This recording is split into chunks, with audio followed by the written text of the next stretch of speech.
নিখাত বাঙালি হয়েও ভারতের বিভিন্ন রাজ্যে যে ডালের রেসিপিগুলো পাওয়া যায় সেগুলো আমাদের বানাতে খেতে খুব ভালো লাগে। আমার ভিডিওতে তো তোমরা ডালের প্রচুর রেসিপি পেয়েই যাবে।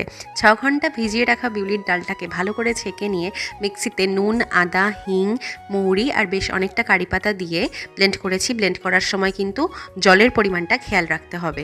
যে ডাল ভেজানো যে জল সেটা গুনে গুনে 10 টেবিল চামচ আমি অ্যাড করেছি। ডালের কোয়ালিটি ভেজানোর সময় এইসবের ওপর তোমাদের কম বেশি লাগতে পারে। প্রায় 10 মিনিট ব্যাটারটাকে খুব ভালো করে ফেটিয়ে নিতে হবে। আর বাটির জলে যদি এরকমভাবে ভাসে তাহলে ব্যাটার একদম পারফেক্ট। একটা মাসলিন ক্লথ দিয়ে আমি বাটিটাকে এইভাবে রেডি করে নিয়েছি। আর দেখো আঁচটা কিন্তু খুব জোরে, তেল এখন গরম হচ্ছে। তেলটা প্রায় গরম হয়ে গেছে বুঝে নিয়েছি। এবার কাপড়ের ওপর জল লাগিয়ে আঙুলটাকে জলে ডুবিয়ে এইভাবে শেপ দিয়ে নিয়ে তারপর লো টু মিডিয়াম ফ্লেমে বড়াগুলোকে তেলের মধ্যে ছাড়তে হবে। একটা ব্যাচ বড়া হতে হতে কিন্তু বাকি ব্যাটারটা খুব ভালো করে ফেটিয়ে নিতে হবে। বেকিং সোডা কিন্তু এর মধ্যে একদমই যায় না, ফেটানোর ওপর ব্যাপারটা ডিপেন্ড করছে। দারুণ স্বাদের ক্রিস্পি আর জালিদার মেদু বড়া রেডি।